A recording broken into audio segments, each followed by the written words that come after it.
시아버지가 며느리를 예뻐하는 게 잘못이냐? 좁은 복도 끝술에 취한 시아버지가 길을 막아섰습니다. 두려움과 수치심에 숨조차 쉴 수 없던 마리아. 오늘의 이야기는 며느리를 향한 아버지의 금지된 손길에서 시작됩니다. 결코 용납될 수 없는 관계가 한 여자의 삶을 산산조각 내버렸습니다. 낯선 땅에 뿌리내린 마리아. 저는 마리아입니다. 필리핀에서 한국으로 온 지 벌써 3년이 되었어요. 아직도 한국말이 서툴러서 부끄러울 때가 많습니다. 특히 발음이 어려워서 말할 때마다 상대방이 다시 물어보곤 하죠. 한여름 무더위가 절정에 달했던 그날을 잊을 수가 없어요. 작은 도시의 오래된 주택가에서 정우를 처음 만났거든요. 그때만 해도 제가 이 집안의 며느리가 될 거라고는 전혀 생각하지 못했습니다. 안녕하세요. 간병인 마리아라고 해요. 어머니 병간호를 부탁한다는 연락을 받고 찾아간 그 집에서 저는 정호의 눈을 처음 마주쳤어요. 30대 후반으로 보이는 그는 피곤해 보였지만 따뜻한 미소를 지어주었습니다. 고생이 많으시겠어요. 어머니가 많이 아프셔서. 정호의 목소리에는 깊은 걱정이 담겨 있었어요. 저는 그 순간부터 이 남자가 참 착한 사람이라는 걸 느꼈습니다.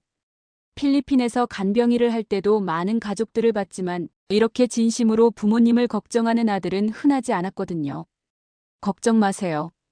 제가 잘 돌봐드릴게요. 저는 어색한 한국말로 대답했습니다. 정호는 제 발음이 서툴다고 웃지 않았어요.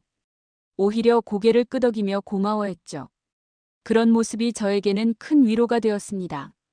어머니 간병은 쉽지 않았어요. 밤낮 없이 깨어 계시는 날이 많았고 치매 초기 증상으로 저를 알아보지 못할 때도 있었습니다. 하지만 저는 포기하지 않았어요. 필리핀에서도 비슷한 일을 많이 해봤거든요. 몇 달이 지나자 정호의 시선이 달라지기 시작했습니다. 간병인을 보는 눈이 아니라 여자를 보는 눈으로 변했어요. 마리아 씨는 고향에 가족이 있으세요? 어느 저녁 정호가 조심스럽게 물었습니다. 저는 잠시 망설였어요. 사실 제게는 아픈 동생이 있었거든요. 하지만 그 이야기를 하기에는 너무 복잡하고 아팠습니다. 동생 하나 있어요. 간단하게 대답했지만 정호는 더 자세히 묻지 않았어요. 그런 배려가 고마웠습니다. 결혼하실 생각 없으세요? 어머니가 많이 좋아지신 후 정호가 갑자기 말했어요. 저는 깜짝 놀라서 얼굴이 빨개졌습니다. 저는 말이 나오지 않았어요. 한국 남자와 결혼한다는 건 생각해 본 적이 없었거든요. 하지만 정호의 진심 어린 눈빛을 보니 마음이 흔들렸습니다. 그날 밤 저는 잠을 이룰 수 없었어요. 작은 방구석에 숨겨둔 상자를 꺼내서 열어봤습니다. 그 안에는 제가 절대 잃어버리면 안 되는 것들이 들어있었어요. 필리핀에 있는 동생의 사진을 보며 한참을 생각했습니다. 동생은 아직도 아프고 저는 여기서 새로운 삶을 시작하려고 하고 있었어요. 과연 이게 옳은 일일까요? 결국 저는 정호의 청혼을 받아들였습니다. 사랑이라고 하기에는 부족했지만 이 남자와 함께라면 안전하게 살 수 있을 것 같았어요. 결혼식 날 작은 식장에는 정호의 부모님과 몇몇 친척들만 참석했습니다. 제 쪽에서는 아무도 올 수 없었지만 정호 가족들이 따뜻하게 맞아주었어요. 시아버지는 유머러스한 분이었습니다. 우리 아들이 이런 예쁜 며느리를 데려오다니. 정말 복받았구나. 시어머니도 좋아해 주셨어요. 하나님이 보내주신 천사 같아. 우리 집에 복이 들어왔어. 저는 그때 정말 행복했습니다. 하지만 그때는 몰랐어요. 행복이라는 게 이렇게 쉽게 깨질 수 있다는 걸 말이죠. 낯선 따뜻함 속의 그림자. 결혼한 지 한 달 동안은 모든 게 순조로웠어요. 시어머니 순애는 제게 정말 친절했습니다. 마리아야, 이거 먹어봐. 내가 직접 만든 김치야.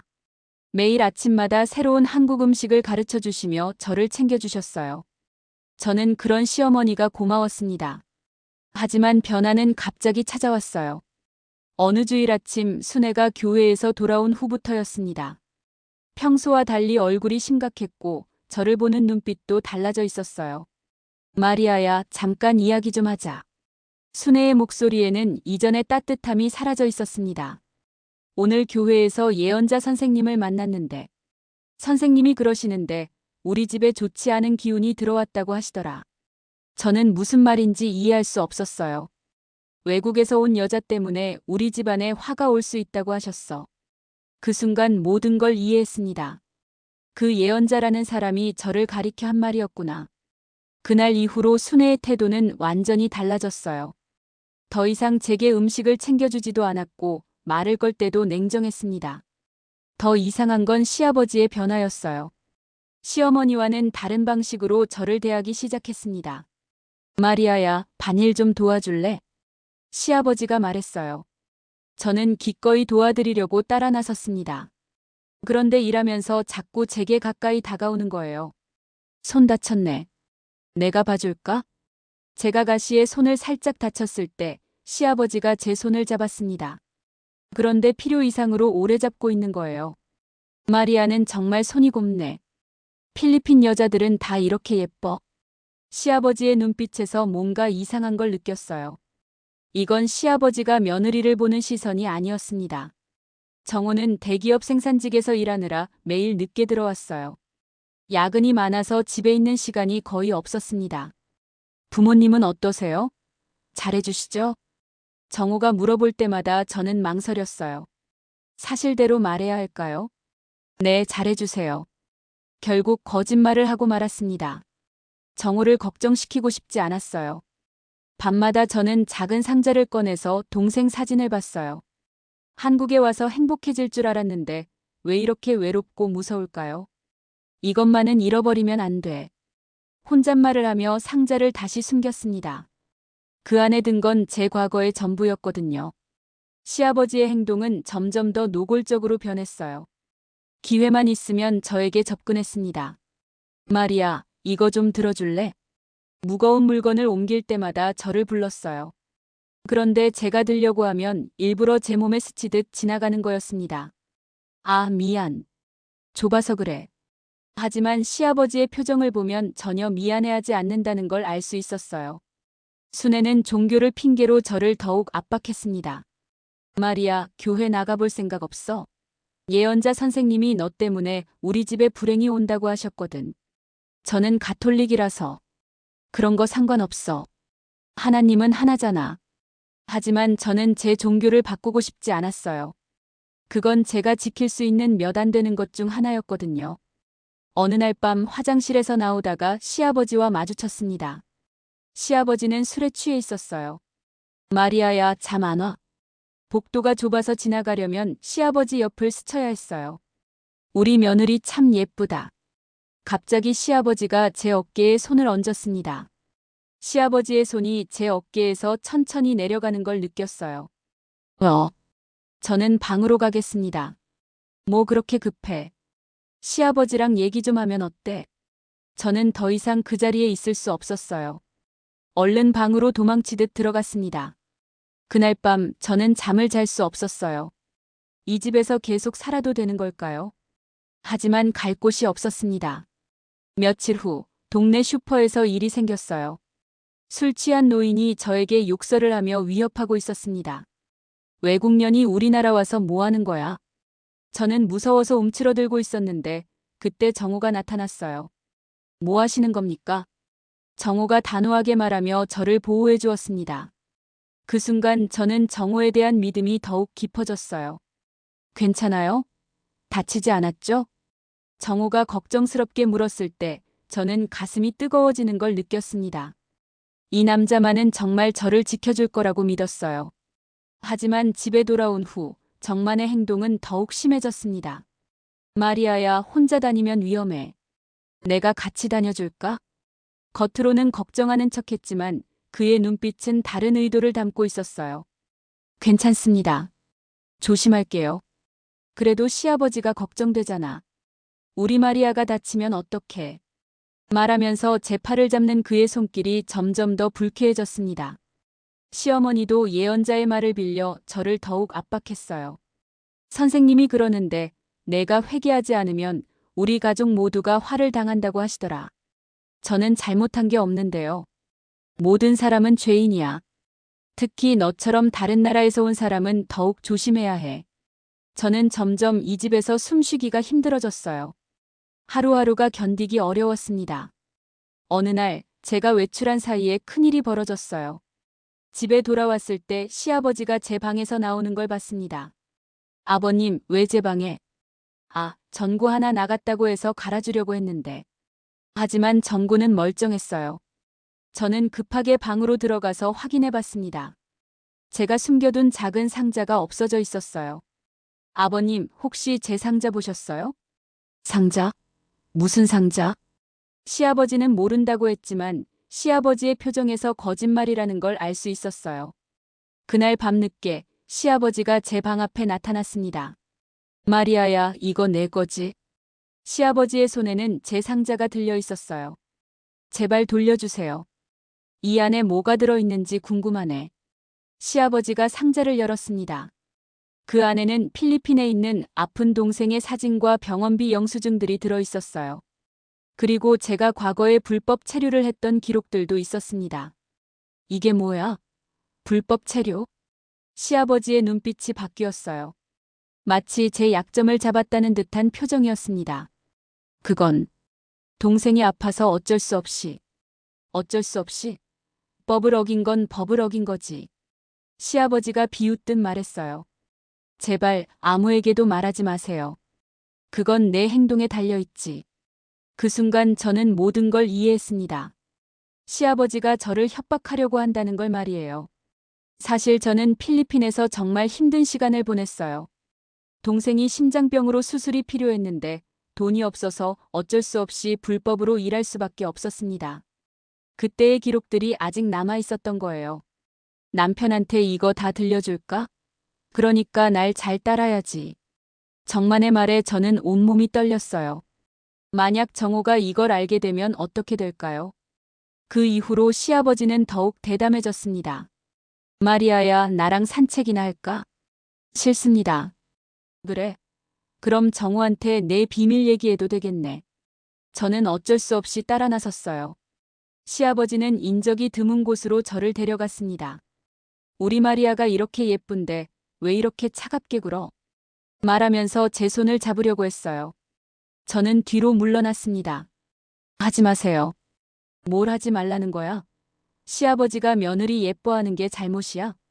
이건 그런 게 아니잖아요. 그럼 뭐야? 내가 먼저 나를 유혹한 거 아니야?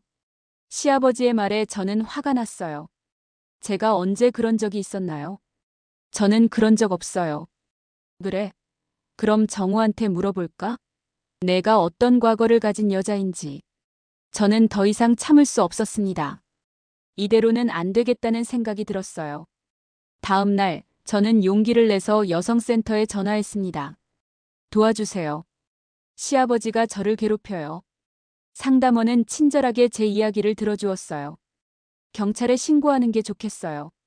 증거가 있으면 더 좋고요. 저는 정만이 제게 보낸 문자 메시지들을 스크린샷으로 저장해뒀었어요. 그것들을 증거로 제출했습니다. 며칠 후 경찰이 집에 왔습니다.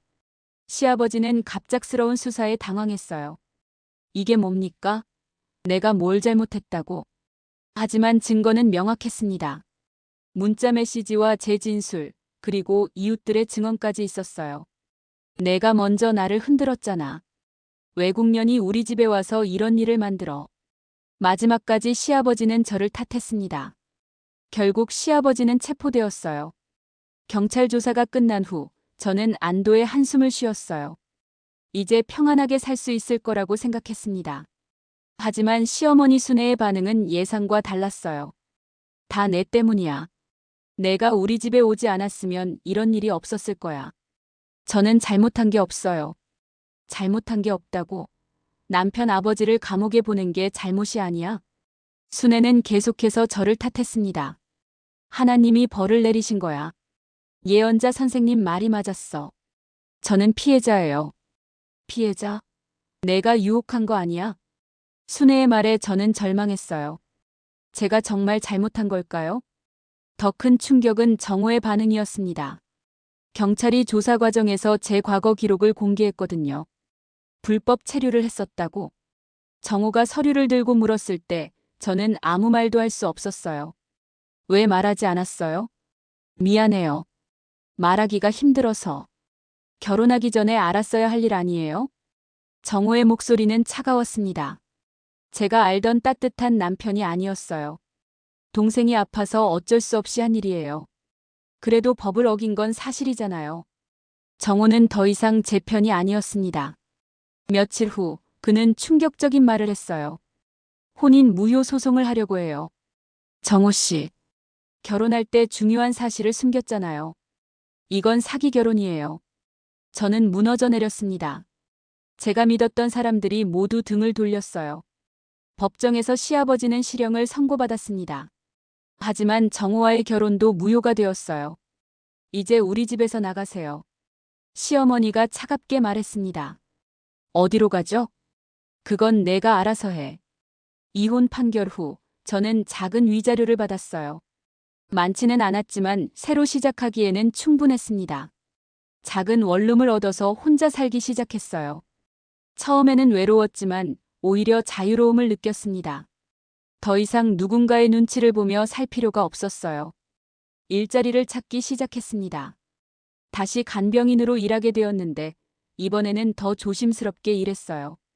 제 경험을 바탕으로 다른 외국인 여성들을 도와주기도 했습니다. 어느 날 여성센터에서 연락이 왔어요. 마리아 씨 사건 덕분에 비슷한 피해자들이 많이 신고했어요. 정말 고마워요. 저는 제 고통이 헛되지 않았다는 걸 느꼈습니다. 동생에게서도 좋은 소식이 왔어요. 수술이 성공적으로 끝났고 많이 좋아졌다는 연락을 받았습니다. 언니, 이제 괜찮아. 걱정하지 마. 동생의 목소리를 들으니 눈물이 났어요. 제가 그동안 견뎌온 이유였거든요. 저는 동생의 사진을 손끝으로 쓰다듬었습니다. 조금만 기다려. 이제 언니가 널 찾으러 갈게. 한국에서의 생활은 쉽지 않았어요. 차별과 편견, 그리고 믿었던 사람들의 배신까지 겪었습니다. 하지만 저는 포기하지 않았어요. 지금 저는 혼자지만 두렵지 않습니다. 제 힘으로 살아가고 있고 같은 처지의 사람들을 도우며 보람을 느끼고 있어요. 언젠가는 동생과 다시 만날 수 있을 거예요. 그리고 진짜 저를 사랑해줄 사람도 만나겠죠. 이번에는 제 과거를 모두 말하고 진실한 관계를 만들어갈 거예요. 제 이름은 마리아입니다. 필리핀에서 온 여자가 아니라 그냥 마리아예요. 저는 제 이야기를 부끄러워하지 않습니다. 이 모든 경험이 지금의 저를 만들어줬으니까요. 앞으로의 삶이 쉽지는 않겠지만 저는 희망을 잃지 않을 거예요. 제게는 지켜야 할 동생이 있고 도움이 필요한 사람들이 있으니까요. 그게 제가 살아가는 이유입니다. 오늘 사연 어떻게 보셨나요? 앞으로도 더 많은 사연을 듣고 싶으시다면 구독과 좋아요, 알림 설정까지 부탁드립니다.